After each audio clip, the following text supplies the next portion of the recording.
Nós estamos há poucos dias, né, de um período importante das campanhas presidenciais, que é o encontro dos partidos, a decisão oficial que os partidos vão tomar até o final do mês, comecinho de agosto, com as suas convenções partidárias, para oficializar o nome dos candidatos escolhidos por cada partido. A gente recebe aqui Leonardo Barreto, que é cientista político, sócio da consultoria Think Policy. Leonardo, bem-vindo ao Hora H, boa noite. Obrigado, Thaís, boa noite. Que bom recebê-lo. Léo, eu fico pensando aqui o seguinte, né? Há alguns anos atrás, essas duas crises, tanto a de Jacques Wagner quanto a de Michele Bolsonaro, tinham uma potência contra campanhas muito maior. O que está acontecendo? Por que escândalos assim, que outrora a gente media e enxergava uma contaminação maior e um prejuízo maior das campanhas, agora passa tão rápido, as crises passam tão rápido e vão sendo esquecidas no meio do caminho?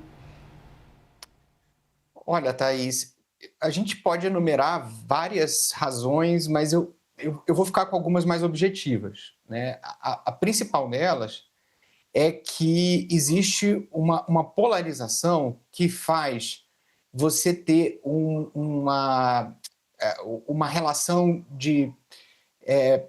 a pessoa aceita mais, né, a corrupção do seu lado preferido, os escândalos do seu lado preferido, porque acha que esse é um mal menor, considerando que o outro lado pode vir a se aproveitar disso para disputar e vencer o poder. A gente está falando de um momento na nossa história onde os dois principais líderes, né, da campanha presidencial têm rejeição de mais de 50%. Né? Um tem 52%, o outro tem 53%. Então, eu acho que isso cria uma circunstância favorável para que as pessoas sejam muito tolerantes, né, em relação ao seu lado. Agora, eu acho que existe uma segunda razão que eu acho que a gente precisa levantar, que é a descrença nos órgãos de investigação. Eu acho que hoje esse é um fator importante, porque os próprios órgãos de apuração têm pessoas envolvidas em escândalos, né? Então, isso cria uma sensação de desalento e a ideia de que não há para onde escapar, né? Os presidentes da Câmara e do Senado barram CPIs, eles próprios denunciados, ministros do STF envolvidos diretamente por meio de contratos, né? com investigados. O ministro responsável pela investigação teve que separar uma seção da Polícia Federal e proibir-a de conversar com o diretor da Polícia Federal. Então, eu acho que hoje há somado a essa questão da polarização, um certo desalento, né? E aí questões gravíssimas como essa do senador Jacques Wagner parecem até pequenas, né, diante das outras questões que a gente toma conhecimento. Vamos lá, vamos entrar especificamente nos dois casos. Já que você citou Jacques Wagner agora, eu começo por ele, depois deixamos o caso de Flávio Bolsonaro com Michele para o final. Especificamente nesse caso, a gente sabe que há riscos ainda pela frente. Por exemplo, apareceu um envolvimento de Rui Costa, que foi governador da Bahia, aliado próximo a Jacques Wagner, foi ministro-chefe da Casa Civil. Qual é a sua avaliação de risco de o Lula entender por esses levantamentos que a contaminação de Jacques Wagner não foi tão grande, que deu a ele a liberdade de aparecer do lado do senador ontem, de declamar a sua amizade e por aí vai? Onde é que você enxerga risco e uma eventual falha da campanha em não dar peso para isso? Olha, Thaís, o risco é a investigação se aprofundar e o senador Jacques Wagner ser comprometido, ser colocado nos bancos dos réus. Mas, provavelmente, o presidente Lula ele minimiza essa possibilidade, pelo menos até a campanha, pelo menos no curto prazo. E o presidente Lula, ele, desde que saiu da cadeia para poder competir, né, na eleição presidencial, ele tenta construir um discurso de que tudo foi perseguição, não é?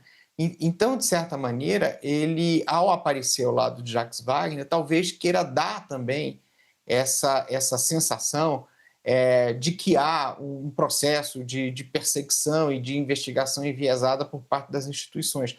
Aliás, né, nesse contexto, né, de muita tolerância e permissividade, vamos dizer assim, né, uma das características dos acusados é enfrentar, é confrontar os órgãos de investigação. E eu acredito que essa presença do Lula do lado do Jacques Wagner, ela não pode passar uma outra mensagem que não seja um desafio, né, aos órgãos de investigação e especialmente aqueles que são responsáveis pelo caso. Claro, agora depende também da investigação andar, da pizza não ser assada, né? De uma série de fatores aí que andam por fora da campanha específica. Agora, quero te ouvir, Leonardo, sobre o lado de Flávio Bolsonaro. O que os integrantes ali da sua campanha e operadores políticos próximos de Flávio Bolsonaro me disseram é que o Flávio já vinha se recuperando do caso Dark Horse quando veio Michele Bolsonaro e estancou essa melhora. Mas, ao mesmo tempo, eles já estão enxergando ali a luz no fim do túnel e estão querendo usar o mês de julho para ir atrás de alianças políticas. O quanto você acha que isso é provável de acontecer? Ou a gente vai caminhar para candidaturas que vão ser cada vez mais puro sangue, até por medo de contaminação? Eu acho que o cenário mais provável é a existência de candidaturas por sangue, né? Cada um com seus objetivos, especialmente porque, Thaís, hoje os partidos políticos, de maneira geral, eles priorizam as eleições para a Câmara e para o Senado, que são as eleições que depois contam para estabelecer o quanto cada um vai receber dos fundos partidários e dos fundos eleitorais. No caso do Flávio Bolsonaro, eu acho que a gente precisa fazer uma análise mais profunda e entender se não está havendo naquele bloco que nós chamamos de bolsonarismo algum nível de rebelião. Né? A gente acho que existe na campanha do Flávio uma percepção que eu acho equivocada de que apenas o antipetismo é suficiente para manter o eleitorado unido. E não há uma identificação clara sobre as diversas facções, né, os diversos pedaços diferentes que compõem isso que a gente chama de bolsonarismo, e também não há uma administração política disso. Né? E a maneira e a forma mais evidente, né, de perceber como eles menosprezaram essas divisões foi o fato de que a Michele trouxe, né, na sua fala, é claro que tem todo um componente pessoal, mas que ela trouxe na sua fala um componente de pauta feminista, né, do papel da mulher na campanha da direita, e uma insatisfação de grupos evangélicos que não são originalmente bolsonaristas, embora sejam parceiros ali, né, importantes, e que não foram procurados no processo de negociação ou construção da chapa. Então, me parece que falta política interna do Flávio para entender, né, as divisões existentes no bolsonarismo e costurar essas alianças. Né? Então, me parece que isso é uma evidência de questões mais complicadas, né, e de uma rebelião que hoje coloca claramente em xeque a viabilidade do Flávio, porque embora ele tenha um piso muito alto de votos, se esse piso se converter em teto, ele fica insuficiente.